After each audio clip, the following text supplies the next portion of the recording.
What are the top 10 nationalities among former students or PGWP holders now claiming asylum, and what primary grounds are being cited?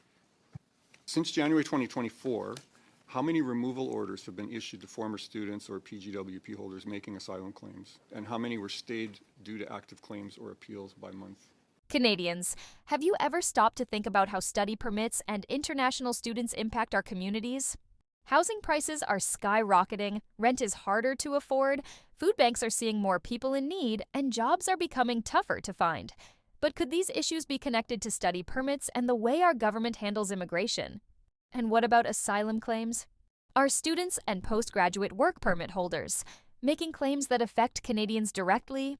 Today, we're diving into the House of Commons debate, where Brad Redekopp questions ministers about the impact of study permits, and the answers might surprise you. How does this affect your neighborhood, your family, and your future? Are we really getting the whole story, or is there something the government isn't telling us? Stay tuned, because this discussion could change the way you see immigration in Canada forever. My first question is to Ms. May, and that is, what advice did you provide the Minister on study permits regarding the impact on housing and asylum claims and employment and food bank usage, things like that? So if I understood correctly, you wanted to know what advice we had provided in advance of the reforms to inform. Study permits impact.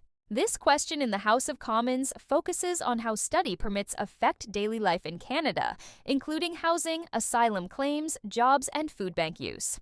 Canadians are feeling the effects through higher rent, limited housing options, and increased pressure on community services. This exchange raises a simple but important question. Were these impacts fully considered before policies were changed? Key points described below. 1. Housing pressure. More study permit holders mean more people competing for rentals, which pushes prices higher and makes housing harder to find for Canadians. 2. Asylum system strain. When study permit holders file asylum claims, it adds to backlogs and slows the system for everyone involved. 3. Job market impact. PUC, entry-level and part-time jobs become more competitive, affecting Canadian students and low-income workers. 4. Food bank demand. Rising food bank use shows that more people are struggling to afford basic needs, including Canadians. I'm thinking you have a new minister, and did the department provide advice to them regarding the impact on study permits, on things like housing, asylum claims, etc.? I think as I mentioned during my opening remarks, a lot of the reform measures were introduced in 2024, and therefore we're at the stage right now where we're really starting to see some of the early results of those reforms. Policy changes in 2024. This part of the debate focuses on the 2024 study permit reforms and whether the government actually understood their impact before and after a new minister took over. When officials say they are just starting to see results, many Canadians hear uncertainty. Communities have already been dealing with housing shortages, stressed services, and job pressure. This raises a big question. Why are Canadians feeling the impact first, while the government is still waiting to see results? Key points described below. 1. Policy changes came fast. The reforms introduced in 2024 moved quickly, but many Canadians feel communities were not ready for the scale of change. 2. Results are still unclear. Officials say early results are only now appearing, which leaves Canadians wondering if decisions were made without full data. 3. New minister, same questions. With a new minister in place, Canadians expect accountability, but the answers still sound unsure and incomplete. 4. Canadians feel the impact before the data does.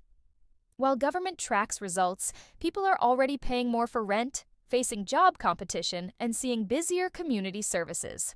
So regarding study permit holders and postgraduate work permit holders, what was the IRCC forecast for the number of asylum inflows attributable to study permit holders and postgraduate work permit holders? So in terms of the impact to asylum claims, I'm happy to report that this year alone, overall, the asylum overall asylum intake. Asylum numbers from students. This question pushes the government to explain how many asylum claims are coming from study permit and postgraduate work permit holders. For Canadians, asylum numbers are not just statistics. They affect wait times, taxpayer funding, and community support services. When forecasts are unclear, it creates doubts about whether the system is being managed responsibly. Key points described below. 1. Forecasting matters. If asylum claims from students were not properly predicted, it can lead to backlogs and strain on immigration services. 2. System capacity is limited. Canada's asylum system has a finite capacity, and any unexpected increase directly affects processing times. 3. Taxpayers feel the cost. Pierre, more claims mean more spending on housing, legal processing, and support services paid for by Canadians. 4. Transparency builds trust. Canadians want clear numbers and honest answers, not general statements when it comes to asylum impacts. Has actually dropped by over 30%. And in that, in terms of the student numbers, there's been a corresponding decrease as well, at least until the end of July 2025. So does the department track the number of study permit holders and postgraduate work permit holders that claim asylum? We would be able to track the permit or the status that they held prior to the time that they claimed asylum. Claims down, questions up. This part of the debate highlights a reported drop in asylum claims and student numbers while raising questions about how accurately the government tracks who is making those claims. A 30% drop sounds positive, but Canadians want to know what it really means.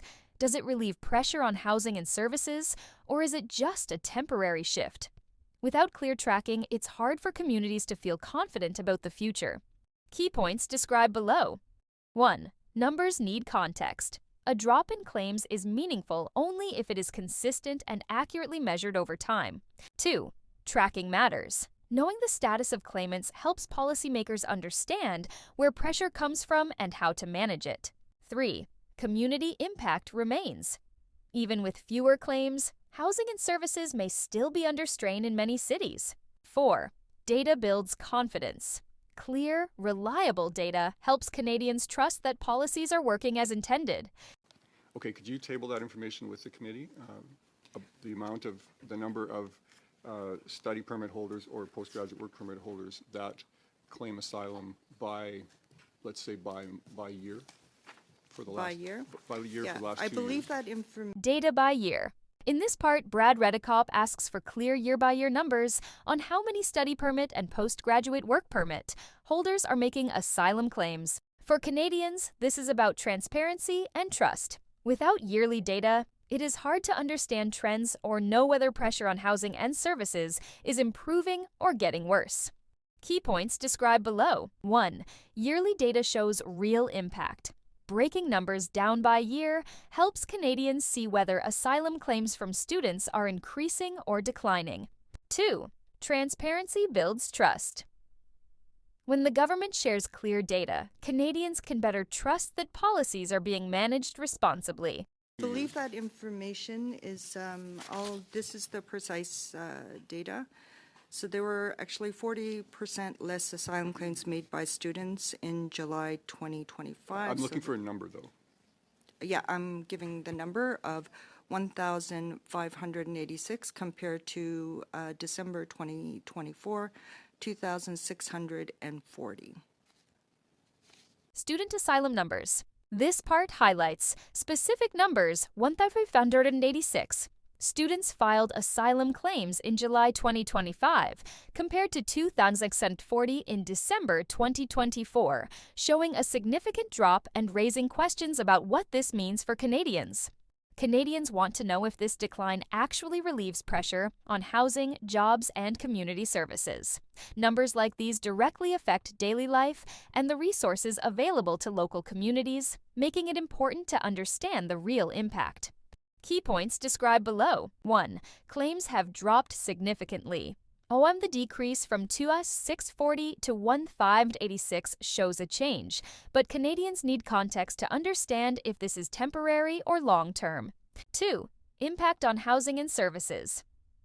Fewer claims could mean less pressure on rental markets and community support, but the effect is not immediate in many cities. 3. Data transparency is crucial. Clear numbers. Help Canadians see trends and understand how policy changes affect their daily lives. So of all study permits expiring in each month since January 1st, 2024, what percentage of former holders filed asylum claims? Well, the statistics that I just provided you would be study permit holders who claimed asylum. Okay, let's try this. What are the top 10 nationalities among former students or PGWP holders now claiming asylum, and what primary grounds are being cited? Top nationalities and claims. This part focuses on which nationalities are making asylum claims from study permit and postgraduate work permit holders and what grounds are being cited. Knowing the top nationalities and claim grounds helps Canadians understand where pressure is coming from and how it affects housing, services, and jobs in their communities. Key points described below. 1. Understanding trends. Knowing nationalities and grounds helps identify patterns and how they impact local communities. 2. Policy decisions depend on data. Accurate information allows government to plan and address pressure points effectively, which directly affects Canadians. We would be able to provide to you the nationality in terms of the claim type or the grounds of claim. That would be available through the Immigration and Refugee Board. Did you say you would not be able to provide the nationality? We would be able to. Okay, so can you please do that? You can submit that to us after the fact, Okay. but that would be good information. Sharing nationality data. This part shows the government clarifying that nationality and claim information can be provided through the Immigration and Refugee Board, but it is not immediately available. For Canadians, delays in accessing this data create uncertainty about how immigration and asylum claims affect housing, jobs, and community services. Transparency is key to understanding the real impact on daily life. Key points described below. 1. Access to data is delayed. Canadians have to wait for information, making it hard to see trends and plan community support. 2. Transparency helps communities. When data is shared openly, people can understand and trust that policies are being managed responsibly. Since January 2024, how many removal orders have been issued to former students or PGWP holders making asylum claims? And how many were stayed due to active claims or appeals by month? That would be under the mandate of the CBSA, but I'm not sure if we want. Removal orders and claims. This part discusses how many removal orders have been issued to study permit and postgraduate work permit holders making asylum claims, and how many are delayed due to claims or appeals. Canadians want to know how effective the system is at enforcing rules. Without clear numbers, it's hard to judge whether policies are fair or if resources are being strained in communities across the country. Key points described below. 1. Enforcement data is limited. Canadians do not have easy access to how many students or PGWP holders are subject to removal, making it hard to assess system effectiveness. 2. Impact on services and communities. When removal orders are delayed, it can affect housing, social services, and local resources that Canadians rely on. Yeah, as my colleague mentioned, that would numbers of removals specific to study permits would be under CBSA's purview. However, I understand that they did affect overall 18,000 removals in 2024. I don't have the percentage of what were students. So the department doesn't know how many removals were from student study permit holders. Is that what you're saying? IRCC does not track that data, as it's the mandate of the Canada Border Services Agency. CBSA and removal data. This part shows that the IRCC does not track specific removals of study permit holders, as it falls under the Canada Border Services Agency, CBSA, raising questions about accountability and transparency. For Canadians, not knowing how many students are removed means uncertainty about how effective enforcement is. It also affects communities, housing, and services, making it hard to understand the real impact of these policies. Key points described below. 1. IRCC does not track removals. Without clear data from CBSA, Canadians cannot see how many students or PGWP holders are subject to removal orders. 2. Accountability and trust are affected when data is not available or tracked. Communities struggle to understand if policies are fair and effective.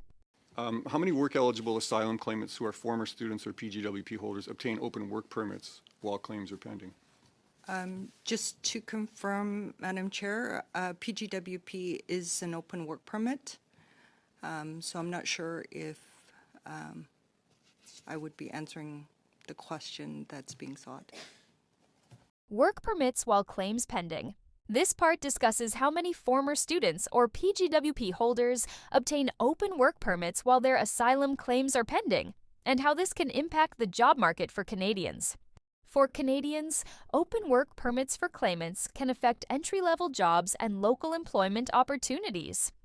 Understanding how many people receive these permits helps communities see the real impact on jobs and local economies. Key points described below. 1. Job market pressure. When claimants obtain open work permits, it can increase competition for jobs, especially in entry-level and part-time positions. 2. Policy clarity is needed. Canadians need clear information on how many claimants have work permits to understand the effect on local communities and employment. Since January 2024, how many study permit holders transitioned to postgraduate work permits, and what share remained in the original study region versus moved to another province? In 2025, new PGWP, or 2024, the new PGWP holders were 200,000. And that's a decrease from the previous year of 15%. PGWP transitions. This part discusses how many study permit holders transitioned to postgraduate work permits, PGWP, since January 2024, and what share remained in their original study region versus moving to another province. For Canadians, this data shows how students and work permit holders move around the country, affecting local job markets, housing, and community services. A 15% drop in new PGWPs also indicates changes in policy or demand, which can have broader impacts. Key points described below. 1. Total PGWP holders. In 2024, 200,000 new PGWPs were issued, a decrease of 15% from the previous year, showing a shift in numbers. 2. Impact on local communities. Movement of students and work permit holders between provinces affects housing, jobs, and service pressure locally. 3. Policy changes have consequences. Decreases or shifts in PGWP numbers reflect policy decisions affecting how communities plan for housing, workforce, and social supports. What share of them remained in their original study region versus moved? I'm sorry, I didn't hear that. What share remained in their original study region versus moved to a different region? A quick response, please. I Ms. Park. don't have that information on me today. IRC does not have that, or you just don't have it with you? It would have to be a special request to gain that information. Can you provide that to the committee? Yep. Thanks for watching this deep dive into Canada's study permit and PGWP issues. We broke down the numbers, policy changes, and how these decisions are affecting Canadians every day, from housing to jobs to community services. If you found this video helpful and want to stay informed about House of Commons debates, immigration impacts, and policies affecting Canada, make sure to hit the subscribe button and turn on notifications. Comment below with your thoughts. Do you think the government is handling study permits and asylum claims effectively? We want to hear from you.